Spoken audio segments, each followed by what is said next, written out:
दोस्तों, आज हम बात करने वाले हैं एक ऐसे व्यक्ति के बारे में जिन्होंने समुद्र के बीचों बीच एक सुनसान द्वीप पर 4 साल 4 महीने अकेले जिंदा रहकर इतिहास रच दिया। यह कोई फिल्मी कहानी नहीं है, बल्कि सच्ची घटना है जिसे सुनकर आपके रोंगटे खड़े हो जाएंगे। कल्पना कीजिए, यदि आपको किसी ने एक सुनसान द्वीप पर छोड़ दिया जहां से पैदल निकलना असंभव हो, दूर दूर तक कोई नहीं, न कोई इंसान, न कोई आवाज। आप कितने दिन तक जिंदा रह पाएंगे? मुझे लगता है शायद कुछ दिन भी नहीं। लेकिन इस व्यक्ति ने वही किया जो हम में से कोई सोच भी नहीं सकता। उसने 4 साल 4 महीने ऐसे बिताए जब कभी भूखा पेट सोना पड़ा, कभी बिना पानी के दिन बिताए। 4 साल का यह अकेलापन, यह संघर्ष, यह साहस सुनकर आपके रोंगटे खड़े हो जाएंगे। तो दोस्तों, जानिए इस व्यक्ति ने इतने दिनों तक अपने आप को कैसे जिंदा रखा और किस तरह उसने इतिहास के पन्नों में अपनी कहानी दर्ज कराई। इसलिए वीडियो को अंत तक जरूर देखें और वीडियो शुरू करने से पहले हमारे चैनल को सब्सक्राइब करना न भूलें, क्योंकि आपके एक क्लिक से हमें बहुत मदद मिलती है। तो चलिए वीडियो को करते हैं स्टार्ट। यह कहानी शुरू होती है सन 1704 में, यानी आज से 300 साल से भी ज्यादा पहले। उस समय जब दुनिया के नक्शे पर बहुत से रहस्यमयी इलाके अभी भी अनजाने थे।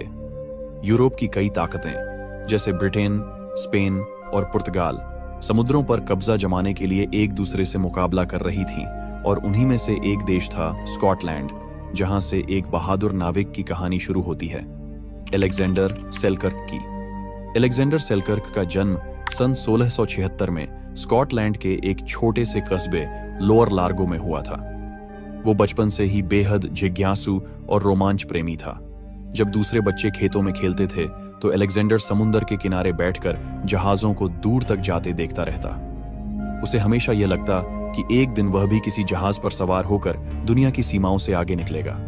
जैसे जैसे वो बड़ा हुआ, उसने जहाज चलाने की कला सीखी, समुद्र के नियम सीखे और बहुत जल्द ही वह एक कुशल नाविक बन गया। किसी समय पर उसने ब्रिटिश व्यापारिक जहाजों में काम किया, फिर प्राइवेटियर शिप्स यानी कानूनी लूट के जहाजों में शामिल हो गया। उनका काम था युद्ध के समय दुश्मन देशों के जहाजों को पकड़ना, उनका माल लूटना और अपने देश के लिए धन कमाना। सन 1703 में इंग्लैंड और स्कॉटलैंड ने एक बड़ा अभियान तैयार किया। इस अभियान का उद्देश्य था स्पेनिश जहाजों पर हमला करना और उनके सोने चांदी से भरे खजानों को लूट लेना। इस मिशन का नेतृत्व कर रहे थे कैप्टन विलियम डम्पियर, जो अपने समय के सबसे प्रसिद्ध खोजी नाविकों में से एक थे। अलेक्जेंडर सेलकर्क ने उसी मिशन में भाग लिया। इस बेड़े में 2 मुख्य जहाज थे। पहला सेंट जॉर्ज, जिसका कप्तान खुद विलियम डैम्पियर था, और दूसरा सिंक पोर्ट्स, जिसका कप्तान था थॉमस स्ट्रैडलिंग। सेलकर्क को नियुक्त किया गया था 5 पोर्ट्स जहाज पर बतौर सेलिंग मास्टर, यानी जहाज चलाने और दिशा निर्धारण का जिम्मेदार व्यक्ति। उनके जहाज पर कुल मिलाकर लगभग 90 से 100 लोग थे। इनमें नाविक, गनर, इंजीनियर और कुछ सैनिक भी शामिल थे। सभी का लक्ष्य था दक्षिण अमेरिका के तट तक पहुंचना, वहां से स्पेनिश जहाजों को लूटना और फिर माल लेकर इंग्लैंड वापस लौटना। शुरुआती कुछ महीने बेहद कठिन रहे। कभी तूफान, कभी बीमारी, कभी भूख। ये सब उस समय के हर समुद्री सफर का हिस्सा थे। इसी दौरान सिंक्वे पोर्ट्स और उसके साथी जहाजों की स्पेनिश जहाजों से समुद्र में कई बार मुठभेड़ हुई। कई बार इन लड़ाइयों में उन्होंने दुश्मन जहाजों को खदेड़ा, तो कई बार उनके अपने जहाज को भी नुकसान पहुंचा। एक बड़ी लड़ाई में सिंक्वे पोर्ट्स ने स्पेनिश जहाज पर कब्जा कर लिया और उससे सोने, चांदी और खाने पीने की कुछ सामग्री लूटी। हालांकि वे जीत गए थे, लेकिन इस मुठभेड़ में उनके जहाज को भी भारी क्षति हुई।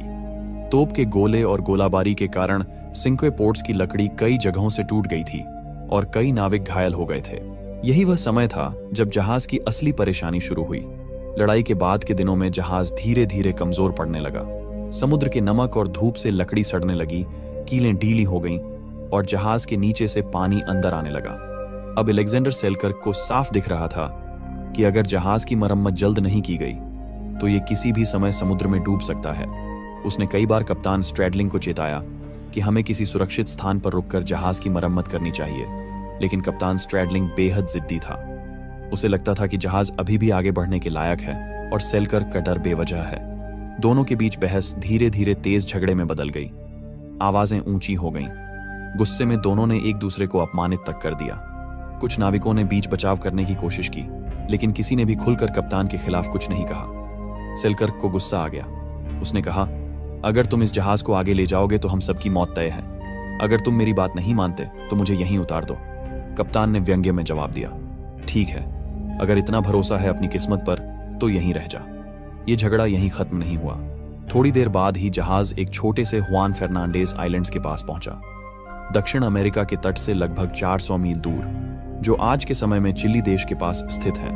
यह इलाका पूरी तरह वीरान था, घने जंगल, ऊंचे पहाड़ और समुद्र की गूंज। कप्तान ने गुस्से में आदेश दिया कि सेलकर्क को यहीं किनारे पर उतार दिया जाए। उसे लगा कि सेलकर्क डर जाएगा और माफी मांग लेगा, लेकिन सेलकर्क ने अपने फैसले पर डटे रहकर कहा, हाँ, मुझे यहीं छोड़ दो। शायद उसने सोचा था कि जहाज जल्द ही लौट आएगा, लेकिन किस्मत ने कुछ और ही तय किया था। उसे उतार दिया गया, उसके साथ दिया गया।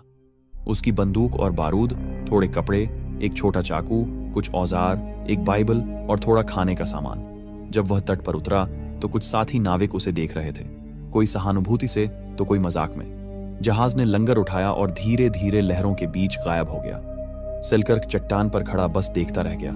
वो आवाजें, वो लोग, वो जहाज, सब दूर होते गए और अचानक उसके चारों ओर छा गया सन्नाटा। पहले दिन वो वहीं तट पर बैठा रहा। उसे लगा कि शायद कप्तान कुछ घंटों या अगले दिन वापस आएगा, लेकिन कोई नहीं आया। आसमान में तारे चमक रहे थे, पर उसके चारों ओर बस सन्नाटा और समुद्र की आवाज थी। उसे नहीं पता था कि यह बस एक रात की बात नहीं, बल्कि आने वाले 4 साल और 4 महीने तक वह इसी निर्जन द्वीप पर अकेला रहेगा। अलेक्जेंडर सेलकर्क जब उस अकेले और सुनसान द्वीप पर उतरा तो उसके पास वास्तव में बचे खुचे केवल कुछ ही चीजें थीं। एक बंदूक, थोड़ी सी बारूद, कुछ कपड़े, एक तेज चाकू, एक बाइबल और कुछ खाने पीने की साधारण सामग्री। यही वह सामान था जिस पर उसने पहले कुछ दिनों तक अपनी उम्मीदें टिका रखीं। वह तट के पास बैठा रहता, दिन भर क्षितिज की ओर ताकता और सोचता कि शायद किसी दिन वही लहरें किसी जहाज को वापस लेकर आएंगी। लेकिन जब कई दिन बीत गए और कोई सहायता नहीं आई, तो उसने यह समझ लिया कि अब आत्मनिर्भर होना ही उसकी एकमात्र राह है। तट पर रहते हुए उसका सारा भोजन केवल 1 सप्ताह में समाप्त हो गया। भूख और निर्जनता की मार से उसने निर्णय लिया कि अब उसे अंदर जाकर कोई सुरक्षित ठिकाना बनाना होगा। उसने समुद्र किनारे से कुछ दूर एक घनी पहाड़ी ढलान चुनी और वहां 2 झोपड़ियां बनाई, एक स्वयं के रहने के लिए और दूसरी अपने सामान तथा भोजन को सुरक्षित रखने के लिए। यह व्यवस्था इसलिए की गई थी ताकि कोई जंगली जानवर उसकी वस्तुओं तक न पहुंच सके और तेज हवाओं से उसका भोजन सुरक्षित रहे। उसने पत्थरों और टहनियों से अपनी झोपड़ी को मजबूत बनाया, पत्तों की मोटी परत से छत ढकी और छोटे दरवाजे रखे ताकि ठंडी हवा अंदर न आ सके। खाने की तलाश में उसने जंगल का कोना कोना खंगाला और पाया कि वहां ऊंची पहाड़ियों पर बहुत सी जंगली बकरियां घूमती हैं। पहले उसने बंदूक से उनका शिकार करने की कोशिश की, लेकिन गोली सही से नहीं लगी। बारूद खर्च हो गया और बकरी भाग गई। इस असफलता के बाद उसने तय किया कि अब वह अपने हाथों से ही शिकार करेगा। उसने पत्थरों से भाले बनाए और बेलों से रस्सियां तैयार की। कई बार वह घंटों तक पहाड़ियों पर दौड़ता, गिरता, चोट खाता और फिर भी कोशिश नहीं छोड़ता। एक दिन उसने देखा कि एक बकरी पहाड़ी के ऊपरी हिस्से पर चढ़ रही है। वह भी उसके पीछे पीछे चढ़ने लगा। चढ़ाई कठिन थी, हाथों में छाले पड़ गए, पर उसने हार नहीं मानी। अंत में जब वह शिकार के बिल्कुल करीब था, उसका पैर फिसल गया और वह नीचे गिर पड़ा। लेकिन किस्मत ने साथ दिया, वह सीधे बकरी के ऊपर जा गिरा। बकरी बुरी तरह डर गई और उसने उसी क्षण उसे पकड़ लिया। गिरने से उसके पैर में हल्की चोट आई, मगर कुछ दिनों में वह ठीक हो गया। शिकार से लौटकर उसने सूखी लकड़ियां इकट्ठा की और आग जलाने की कोशिश की। कई बार वह घंटों 2 लकड़ियों को घिसता रहा। उसके हाथों में छाले पड़ गए, पर उसने हार नहीं मानी।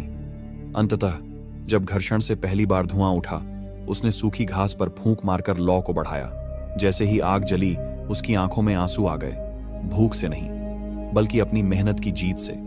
बकरी को मारकर उसने उसका बाहरी खाल उतारा, जिसे बाद में कपड़े और अन्य उपयोग के लिए इस्तेमाल किया। इस प्रकार उसने न केवल भोजन पाया, बल्कि अपने अस्तित्व को सुरक्षित रखने के लिए वस्त्र और सुरक्षा का साधन भी तैयार किया। उसने पहली बार अपने हाथों से पकाया हुआ बकरी का मांस खाया। यह केवल भोजन नहीं था, बल्कि उम्मीद का स्वाद था। धीरे धीरे उसने सीखा कि आग को कैसे बचाना है, कैसे राख में दबाकर उसे बुझने से रोकना है और कैसे उसी से संकेत के लिए धुआं उठाया जा सकता है। एक दिन जब वह बकरी का मांस आग में पकाकर खा रहा था, उसकी खुशबू से 2 बिल्लियां उसके सामने आ गईं। उसने उन्हें मांस के कुछ टुकड़े दिए और सोचा कि उन्हें दोस्त बनाया जाए। धीरे धीरे वे उसकी साथी बन गईं और जंगल में उसके साथ रहकर उसे चेतावनी देने और सुरक्षा में मदद करने लगीं। अब जहां भी वह जाता, बिल्लियां हमेशा उसके साथ रहतीं। पानी का इंतजाम भी उसके लिए जरूरी था, पर दुश्मन नहीं था। कभी कभी जंगल के भीतर चट्टानों के बीच जमा हुआ पानी मिलता, वह उसे छानकर या सीधे पी लेता। और कभी कभी बरसात के बाद गड्ढों में पानी भर जाता, जिसे वह संजो कर पीता। कई जगहों पर वही पानी बकरियां भी पीने आती, इसलिए पानी मिलना उस धूप में पूरी तरह असंभव नहीं था। बकरी जहां रहती थी वहीं अक्सर पानी के पास रहती थी, जिससे पानी ढूंढना आसान हुआ। एक दिन जब वह समुद्र तट पर सूखी लकड़ियां ढूंढ रहा था, उसे दूर क्षितिज पर एक जहाज दिखाई दिया। उसने ध्यान से देखा और पाया कि उस जहाज पर स्पेन का झंडा लहरा रहा है, वही देश जो उस समय इंग्लैंड का शत्रु था। यह देखकर वह तुरंत सतर्क हो गया। उसने सोचा कि यदि उसने मदद मांगी और वे लोग उसे पहचान गए तो वे बिना झिझक उसे बंदी बनाकर यातनाएं देंगे। इसीलिए उसने चुपचाप एक पत्थर के पीछे छिपकर जहाज को जाते हुए देखा और कोई संकेत नहीं दिया। समय बीतता गया। 1 वर्ष बाद एक और जहाज दिखाई दिया, इस बार बहुत करीब से। वह भी स्पेन का ही जहाज था। जहाज किनारे के पास आया और उसके कुछ नाविक छोटी नाव में उतरकर किनारे पर आ गए। अलेक्जेंडर ने तुरंत जंगल के भीतर भागकर एक ऊंचे पेड़ पर चढ़कर पत्तों और मिट्टी से खुद को ढक लिया। नीचे से नाविकों की आवाजें आ रही थीं। वे कुछ तलाश रहे थे। उनमें से एक ने ऊपर की ओर देखा और कहा, शायद मैंने कुछ हिलता हुआ देखा। पर जब उन्होंने ध्यान से देखा तो बोले, अरे नहीं, शायद ये बस हवा में हिलता पत्ता था, और हंसते हुए वापस चले गए। उस क्षण अलेक्जेंडर ने राहत की सांस ली। अगर वह जरा भी हिला होता तो शायद उसकी कहानी वहीं समाप्त हो जाती। इस प्रकार धीरे धीरे दिन महीने में और महीने सालों में बदलते गए। पहला साल बीता, फिर दूसरा, फिर तीसरा। इन वर्षों में उसने जंगल की हर कला सीख ली। आग जलाना, बकरियों का पीछा करना, मछलियां पकड़ना। 3 सालों में उसने दर्जनों बकरियों का शिकार किया और खाया। कभी कभी तेज तूफान उसकी झोपड़ी को उड़ाने की कोशिश करता, कभी प्रचंड गर्मी उसकी त्वचा को झुलसा देती, तो कभी ठंडी रातें उसके शरीर को जमा देती। पर उसने हर कठिनाई का सामना धैर्य से किया। 3 सालों के भीतर वह पूरी तरह बदल चुका था। लंबे बाल, घनी दाढ़ी, धूप से झुलसा हुआ शरीर और कठोर चेहरा। अब वह जहाज पर सफर करने वाला नौसैनिक नहीं, बल्कि प्रकृति के नियमों के साथ जीना जानने वाला एक सच्चा जीवित इंसान बन चुका था। अलेक्जेंडर अब किसी जंगल में रहने वाले इंसान की तरह दिखने लगा था। चेहरे पर घनी दाढ़ी, जो अब उसके हाथ से भी लंबी हो चुकी थी, बाल झाड़ियों की तरह उलझे हुए, और शरीर पर बकरी की खाल से बना कपड़ा जो वह खुद सिलता था। उसकी आंखों में एक अजीब सी चमक थी, जैसे जंगल का हिस्सा बन चुका हो। इन 3 सालों के बीच उसने कई मुश्किलें झेली। कभी तेज तूफानों ने उसकी झोपड़ी को तहस नहस कर दिया, तो कभी बारिशों ने सब कुछ बहा दिया।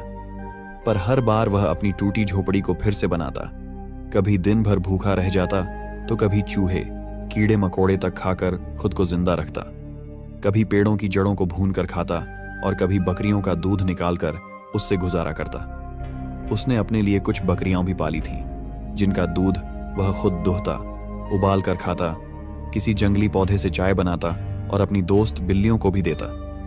उसका कोई साथी नहीं था, सिर्फ वह खुद, उसका विश्वास और एक पुरानी बाइबल। हर सुबह वह उस बाइबल को खोलता और पढ़ता। उसे उम्मीद थी कि एक दिन कोई जहाज आएगा और उसे इस वीरान द्वीप से ले जाएगा। उसके लिए यह किताब अब ईश्वर की वाणी बन गई थी। हर दिन वह ईश्वर से बस एक ही प्रार्थना करता, मुझे इस एकाकी जीवन से बाहर निकालो। इन सालों में अलेक्जेंडर ने अपने सर्वाइवल स्किल्स को और मजबूत बना लिया था। अब वह आग जलाने में माहिर था, बारिश से बचने के लिए पत्थरों के बीच मजबूत झोपड़ी बना चुका था। उसने अपने चारों ओर के द्वीप को ऐसे पहचान लिया था जैसे कोई बच्चा अपने घर के कोने कोने को जानता है। कई बार उसने दूर समंदर में धुंध के बीच कुछ आकृतियां देखी, पर वे हमेशा उसकी उम्मीदों की तरह गायब हो जाती। वह सोचता, शायद ये सब भ्रम है। फिर भी हर सुबह की पहली किरण उसके दिल में एक नई उम्मीद जगाती। ऐसे करते करते 3 साल बीत चुके थे और फिर एक और साल गुजर गया। इन 3 और 4 सालों के बीच उसने सबसे ज्यादा कठिनाइयां झेली। 4 साल पूरे होने से पहले ही उसने एक बेहद मजबूत झोपड़ी बना ली थी, जो न हवा गिरा सकती थी न बारिश बिगाड़ सकती थी। अब उसके पास कई बकरियां थीं। कुछ को वह पालता था तो कुछ का दूध निकाल कर पीता था। उसने द्वीप के हर कोने में छोटे बड़े झोपड़े बना रखे थे ताकि जहां भी जाए उसे आश्रय मिल सके। अब उसके शरीर पर इंसानों वाले कपड़े नहीं बचे थे। पूरा शरीर बकरी की खाल से बने कपड़ों में ढका था, गले में हड्डियों की माला थी और धूप में झुलसी त्वचा उसे किसी जंगल के राजा की तरह दिखाती थी। पर इसके बावजूद वह हर सुबह अपनी बाइबल पढ़ना नहीं छोड़ता था। उसकी उम्मीद अब भी जिंदा थी कि एक दिन कोई जहाज उसे यहां से ले जाएगा। ऐसे करते करते 4 साल 4 महीने बीत चुके थे और फिर आया वो दिन, 2 फरवरी 1709। सुबह का वक्त था। अलेक्जेंडर किनारे पर बैठा अपनी बाइबल पढ़ रहा था कि तभी उसने दूर क्षितिज पर कुछ देखा। समंदर की लहरों के बीच एक जहाज की आकृति धीरे धीरे साफ होती जा रही थी।